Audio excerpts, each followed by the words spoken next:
বন্ধুরা, এই মুহূর্তে যে আপডেটটি দেব সেই আপডেটটি শুনে আপনারা অনেকটাই খুশি হবেন। কেননা বন্ধুরা, ভারতের রণংদেহী মুড এখনো কমেনি। ভারতের সেনার বদলা এখনো পূরণ হয়নি, সেটাকেই পূরণ করছে। খবর এখন এটাই যে এই মুহূর্তে ভারতের 2 জওয়ান সহ বন্দুকযুদ্ধে 33 জন নিহত হয়েছে। হ্যাঁ, আর এটা হয়েছে বর্তমান সময়ে ছত্তিশগড়ে।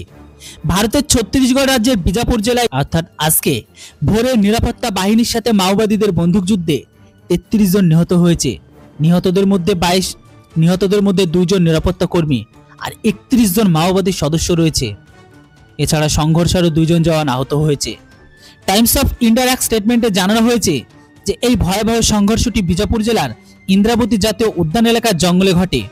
এই অভিযানটি নিরাপত্তা বাহিনী শুরু করে, কারণ তারা জানতে পারে যে ওই এলাকায় মাওবাদী সংগঠনের উচ্চ পর্যায়ের নেতারা উপস্থিত আছেন। রবিবার সকালে মাওবাদীর সাথে সংঘর্ষে আহত 2 জওয়ানকে হাসপাতালে নেওয়া হয়েছে।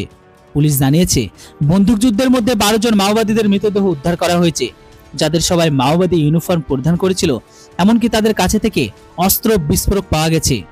বিজাপুর জেলা এর আগে মাওবাদী সহিংসতার জন্য পরিচিত।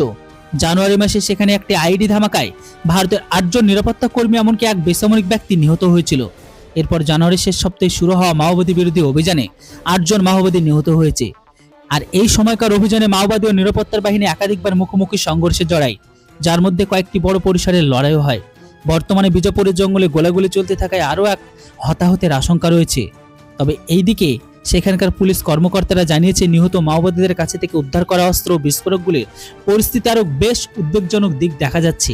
এরই মধ্যে এলাকার পরিস্থিতি আরও কঠিন হয়ে উঠেছে, যেখানে মাওবাদী সমর্থকরা জঙ্গলে লুকিয়ে থেকে নিরাপত্তা বাহিনীর উপর আক্রমণ চালাতে থাকে। এই সংঘর্ষের পর ছত্তিশগড়ের নিরাপত্তা বাহিনী ও মাওবাদীদের বিরুদ্ধে তাদের অভিযান আরও তীব্র করার পরিকল্পনা রয়েছে।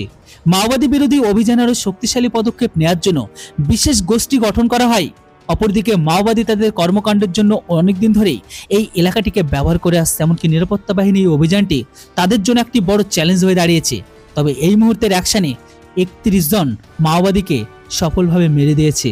সেনাবাহিনীর এত বড় সাফল্যের জন্য কমেন্ট বক্সে একটি জয় হিন্দ অবশ্যই লিখুন। Thanks for watching. জয় হিন্দ, বন্দে মাতরম।